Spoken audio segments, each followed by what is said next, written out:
environmental physics. Today we're going to test a deceptively complex question. Candles?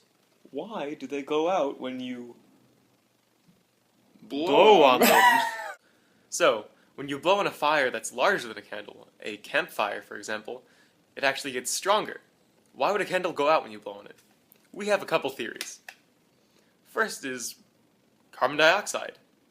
The first step in our experiment is to determine whether the carbon dioxide in your breath is putting out the flame, because flames need oxygen to burn.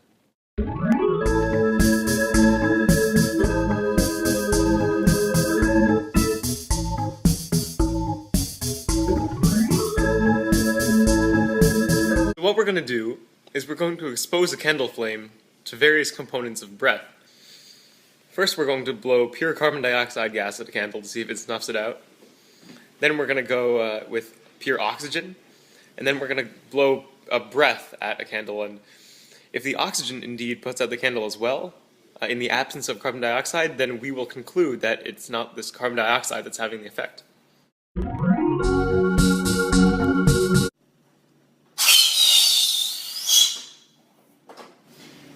This is carbon dioxide from a SodaStream seltzer maker, which contains a tank of pure pressurized carbon dioxide. Action! Ah! Aha! Unbelievable! Oxygen can be generated by decomposing hydrogen peroxide with manganese dioxide chips, which we have inside this container of Duo Fruit and Cool Raspberry Mints. Alright, now we're generating pure oxygen with manganese dioxide chips in this bottle that was completely full of hydrogen peroxide with the balloon over the top. And the manganese dioxide will decompose the H2O2, create oxygen gas that will go up into the balloon. As you can see, the balloon is very slowly filling up with oxygen. We've ringed it with scented candles to help participate in the reaction mystically. And you probably can't see this, but nope, you can't see it. But the oxygen is bubbling up pretty fast inside the bottle, and it's kind of hard to see. There you go. Yeah, so this reaction is continuing. Oxygen continues to form. We have a lot more of it now, but we're going to hold on until we have even more. A balloon full of oxygen? I am filming. Whoa! Oh, did you see that?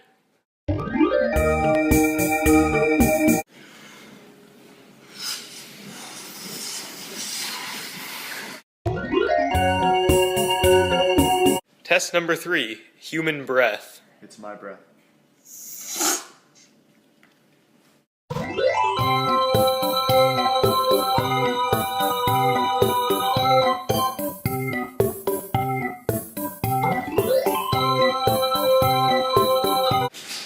Well, I'm about to put this candle in the freezer so that we can determine whether it's lack of heat that causes candles to go out when you blow on them. Behold. And we're going to open the freezer on a regular interval To make sure. Suffocate. Yes.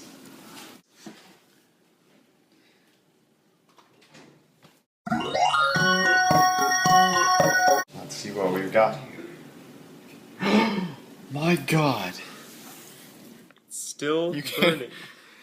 Closer, closer, closer, closer, closer. All the light is from the candle burning. Yep. Careful. Oh, I don't believe it. Did I already say that? Alright, still burning. So what can we conclude from these disparate results? I think because we used both like a comparable amount of oxygen and carbon dioxide, that I think since the oxygen didn't blow it out, it's definitely not oxygen, obviously, but then it's either the carbon dioxide or it's nitrogen. That's true, because the air is 60% nitrogen, if I remember correctly. So the breath would contain that. So it's probably one of those two non-combustion related gases that put out the flame. And since the candle was able to stay burning in the cold environs of the freezer, it wasn't the cooling effect either. The flame was able to stay hot enough without the air around it being on. So, in conclusion, candles blow out because they're being snuffed out by carbon dioxide and or nitrogen in one's breath. Woo!